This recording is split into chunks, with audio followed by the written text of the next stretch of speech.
Today's episode is for you if you have been putting off a task in regards to your grief and you have been dreading it. It's been hanging over you like a dark cloud. Join me today to get a plan to do the thing. This is Teresa Davis, your host of the Grief Mentor podcast. Welcome to Season 2, where together we will journey through the hardships that grief thrust upon us while holding on to the anchor that is trustworthy and true. Here you will find interviews and biblical truths that speak healing into the mind, body, and spirit of the brokenhearted. I'm so glad you're here. Welcome to the show. This is your host, Teresa Davis. This week is Real Talk with the Grief Mentor, and I did a thing this past week, and I was so glad that I did. Do you have anything hanging over you that you've been putting off because you're dreading, because you know it's going to be too difficult to face?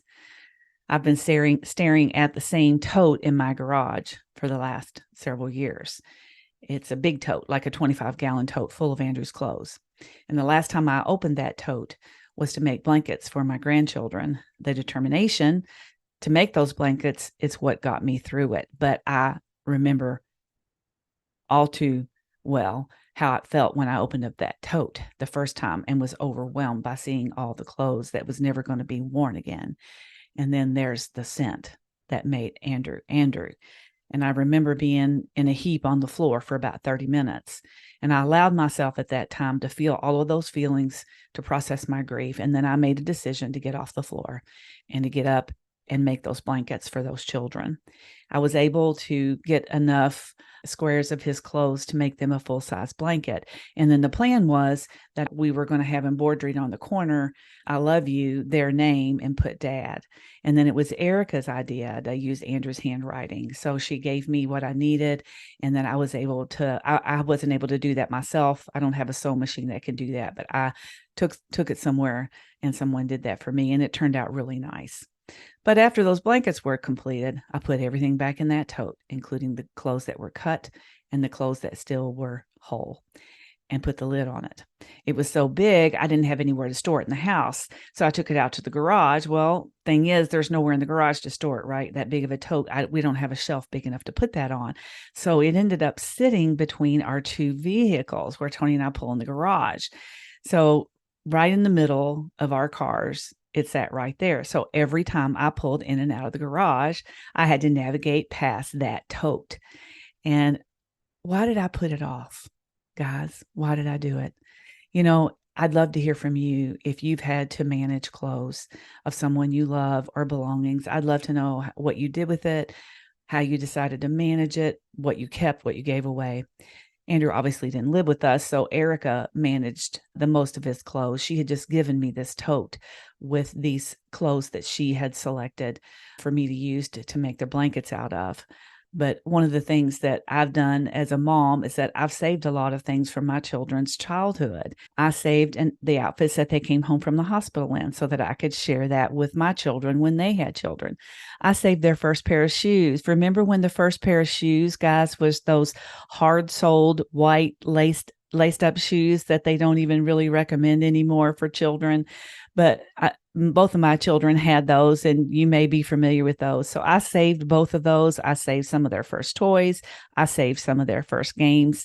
I guess you could say I'm a sentimental gal, but partly that happened because as a young girl of 18 years of age, our house burned down and I lost everything of my childhood. All of the keepsakes and any memorabilia were gone because we lived out in the country. I grew up on a farm, and there weren't any such things as fire hydrants and fire trucks that came and put out your house fire in the country. So the fire truck did come, but the amount of water that they had, it was too late. So we lost everything. So I wanted something different for my own children. But I want to take a moment right now and say, maybe you're listening and your child died before they reached those milestones of grade school graduation, middle school graduation, high school graduation, college, marriage, and grandchildren. I'm here to acknowledge your grief. I want you to know that you're seen and you're heard. And I acknowledge that loss upon loss that's now become your reality. Facing our grief is difficult, guys. It's easier to stuff it. It's easier to ignore it. But I'm here to encourage you that it is worth feeling the feelings and allowing your mind, body, and spirit to process the grief. Because here's the thing. Keeping it bottled up not only makes it worse, but the dread of doing the thing hangs over us like this big black cloud that only intensifies our grief. So this is what I did. I made a plan. And then I ordered the under the bed storage containers. I picked a night that I wanted to do it. I brought those containers into the house and I unloaded those clothes on my coffee table and the floor where I was sitting. I turned on the TV and I picked a show that I could just kind of half watch. You know what I mean? Where you don't have to be totally involved, just in case I needed a distraction, just in case my mind and my heart needed a break from the experience. And then I bowed my head and I prayed and I asked for strength and perspective regarding the task at hand. I asked the Holy Spirit that He would lead me through this process and help me process my grief. And as I touched each piece of clothing, to put it in its resting place for now, because I didn't make a final decision on what to do with those clothes. And that's okay for me. And that's okay for you too. I relished the memories as I pulled out this ugly Christmas sweater that Andrew wore in one of our family photos. And then I found sweaters that we had given Andrew for Christmas. And I allowed myself to remember those memories and picture him wearing those sweaters. Andrew, in my opinion, was quite handsome. And I loved to see him wearing those sweaters with his crisp collars and his fancy shoes. Andrew always had a flair for the professional. It was in him since he was a small child. I even have a picture of him in grade school where he wore a suit for picture day. Andrew loved to dress nice, and I loved being able to see him that way. So going through those clothes, looking at those sweaters, brought back so many memories and allowed me to be able to see him and have joy in knowing that we had that time together. I cried. I allowed those tears to just drip off my cheeks. And I had a few laughs. And then I took a break. And I allowed myself to be able to rest from the experience.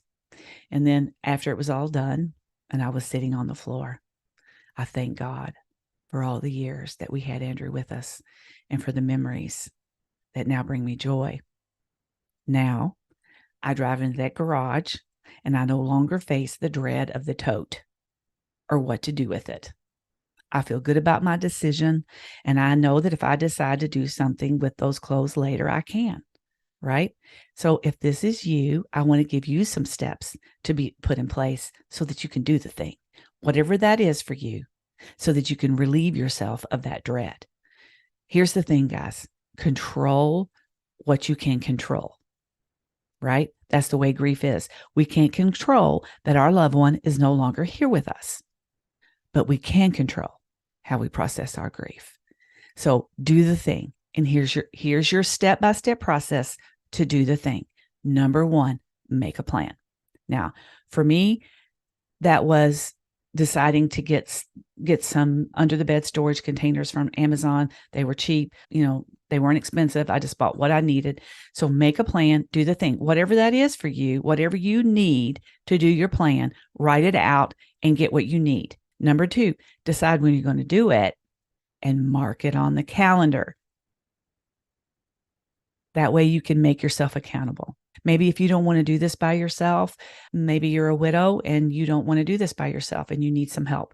Well, maybe you can invite a friend to help do it with you or a family member if it'll make it less difficult for you. And this is a good idea too, because it'll keep you accountable. If you set a date with somebody, then they're going to help you be accountable for that date. Number three, pray before you start.